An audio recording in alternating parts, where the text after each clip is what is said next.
Hello friends, welcome to special techno channel. Guys, बहुत ही अच्छी खबर निकल के आ रही है आईटीआई स्टूडेंट्स के लिए पंप ऑपरेटर एवं इलेक्ट्रीशियन की भर्ती को लेकर। यदि हम लोग पंप ऑपरेटर भर्ती की बात करें, लास्ट वैकेंसी 2014 में निकाली गई थी बिहार सरकार की तरफ से। अगेन जो 22 नवंबर 2023 में कैबिनेट की बैठक थी, वहां पर इस वैकेंसी को मंजूरी दे दी गई है। अब इसके बारे में थोड़ा सा चीजों को समझ लेते हैं। जो 2014 की नियमावली थी उसके अनुसार आप लोगों की क्या एजुकेशनल क्वालिफिकेशन है, कौन कौन से स्टूडेंट्स एलिजिबल होंगे, साथ ही साथ वैकेंसी हमारी काफी जल्दी आने वाली है, लगभग 2-3 मंथ में इसकी नियमावली जो है पब्लिश कर दी जाएगी। तो वो सारी चीजें देखने को आप लोगों को मिल रही होंगी, लेकिन इसकी प्रिपरेशन आप लोगों को अभी से स्टार्ट कर देना है, क्योंकि चीजों को जब तक समझोगे नहीं कि क्या आप लोगों का सिलेक्शन प्रोसेस होगा, किस प्रकार का सिलेबस होगा, जब तक आप लोग अपनी प्रिपरेशन को आगे नहीं बढ़ा सकते हो। तो इस वीडियो में मैं कंप्लीट इंफॉर्मेशन आप लोगों को दे रहा हूंगा। तो सबसे पहले यदि हम लोग पंप ऑपरेटर इलेक्ट्रीशियन की बात करें, पब्लिक हेल्थ इंजीनियरिंग डिपार्टमेंट के अंतर्गत ये वैकेंसी आती है। बहुत ही बढ़िया जॉब है, कोई इशू की बात नहीं है। अब यहां पर देख सकते हो, ये न्यूज़पेपर की कटिंग है 23 नवंबर की, एंड यहां पर बोला गया है विभिन्न विभागों में 2381 पदों के लिए सृजन को दी गई मंजूरी। यहां पर आप लोगों को मिल जाएगा पब्लिक हेल्थ डिपार्टमेंट में पंप ऑपरेटर एवं इलेक्ट्रीशियन के पूर्व से सृजित पदों को अंचल स्तरीय पंप ऑपरेटर एवं इलेक्ट्रीशियन भर्ती एवं सेवा शर्तें नियमावली 2014 के अनुरूप संवर्ग पुनर्गठन के प्रस्ताव की स्वीकृति दी गई है।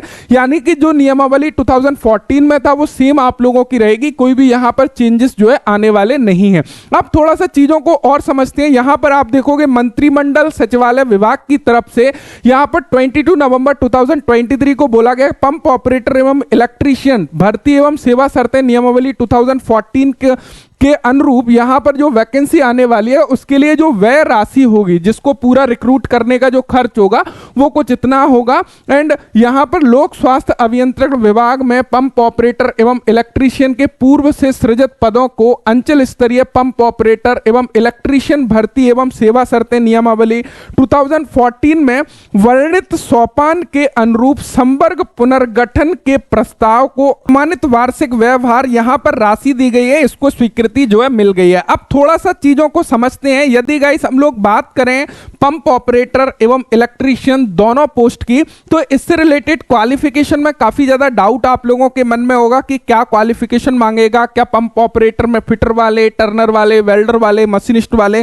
कौन कौन से ट्रेड के स्टूडेंट्स एलिजिबल होंगे। तो उस चीजों को हम लोग थोड़ा सा समझ लेते हैं। उसके लिए हम लोग 2014 की नियमावली को थोड़ा सा ओपन कर लेते हैं, वहां पर चीजों को समझते हैं। तो गाइस यहां पर आप लोग देख सकते हो बिहार गजट असाधारण अंक बिहार सरकार द्वारा प्रकाशित 2014 की यह नियमावली है। यहां पर आप लोगों को मिल जाता है यह नियमावली लोक स्वास्थ्य अभियंत्रण विभाग के अंचलीय स्तर पर पंप ऑपरेटर इलेक्ट्रीशियन भर्ती एवं सेवा शर्तें नियमावली 2014 कही जा सकेगी।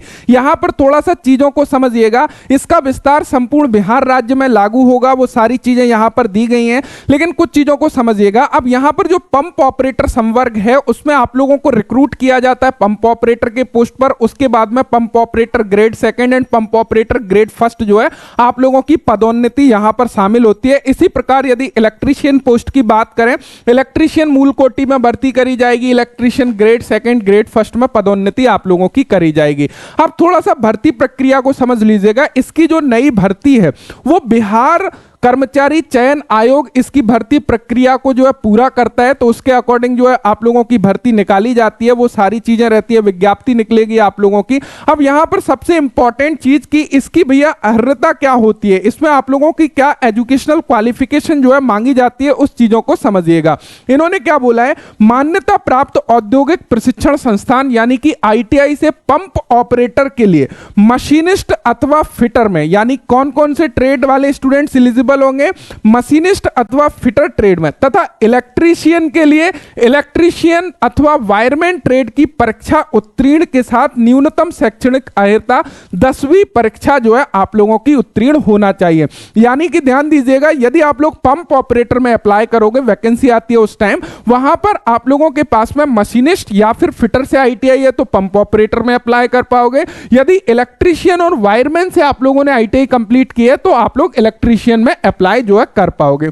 यहां पर बोला है भर्ती के लिए न्यूनतम उम्र की यदि बात करें 18 वर्ष होगी और अधिकतम उम्र वह होगी जो राज्य सरकार प्रशासन विभाग द्वारा समय समय पर आधारित की जाती है। तो वो डिटेल नोटिफिकेशन में ये लोग यहां पर मेंशन जो है कर रहे होंगे।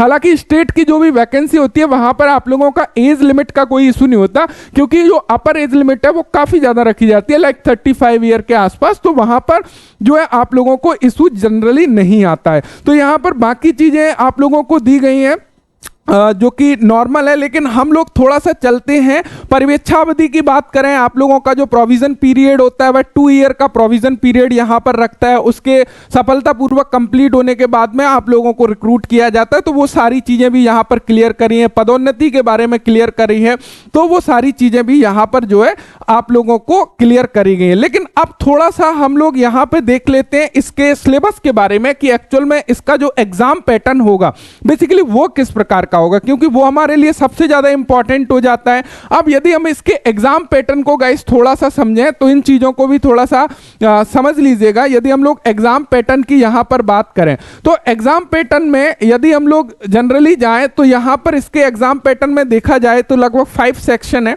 टोटल 100 प्रश्न है, 90 मिनट का समय आप लोगों को मिल जाएगा। वहां पर जनरल इंटेलिजेंस रीजनिंग के 20 प्रश्न, जनरल अवेयरनेस के 20 प्रश्न, इंग्लिश लैंग्वेज के 20 प्रश्न, न्यूमेरिकल एप्टीट्यूड के 20 प्रश्न एवं ट्रेड से रिलेटेड जो प्रश्न होंगे वो आप लोगों के 40 प्रश्न होंगे। और स्पेशल बात क्या है कि यहां पर जो ट्रेड से रिलेटेड प्रश्न होंगे उसमें क्वालिफाई करना बेहद जरूरी है। 30% अंक एक पर्टिकुलर पार्ट में लाने की आवश्यकता है। यदि यहां पर नहीं लाते हो, यहां पर कितना भी अच्छा स्कोर है तो डिस्क्वालीफाई बेसिकली माना जाएगा। नेगेटिव मार्किंग 1/3 की नेगेटिव मार्किंग भी ये लोग रखते हैं। तो कुछ इस प्रकार का रहेगा। बाकी जब डिटेल नोटिफिकेशन आएगा वहां पर आप लोगों का सारा कुछ अपडेटेड चीज जो है मिल जाएगा। तो आई थिंक बहुत जल्दी इसका डिटेल नोटिफिकेशन आ सकता है इनकी ऑफिशियल वेबसाइट पे जो है रिक्रूट यहाँ पे कराने वाले हैं। तो वो सारी चीजें हम लोग डिस्कस करेंगे डिटेल नोटिफिकेशन आने के बाद में। बाकी मेरा फर्ज है आप लोगों के साथ में अपडेट को शेयर करना, जिससे कि आप लोग अपनी प्रिपरेशन के प्रति जो है लगे रहें, कुछ ना कुछ चीजें आप लोगों को मोटिवेट रहें और एक सही डायरेक्शन में मेहनत करते रहें। सो आई होप ये इन्फॉर्मेशन आप लोगों को मिल गई होगी। यदि इन्फॉर्मेशन मिली है तो एक थम्स अप जरूर करके जाइएगा, जिससे कि इस प्रकार की वीडियो बनाने के लिए मैं मोटिवेट रहूं। Thanks for watching and bye bye. यदि आप ITI स्टूडेंट्स हैं और technical exam like Indian ordnance factory, railway, DRDO, ISRO, NCL की प्रिपरेशन कर रहे हो तो स्पेशल टेक्नो एप्लीकेशन को डाउनलोड कर सकते हो।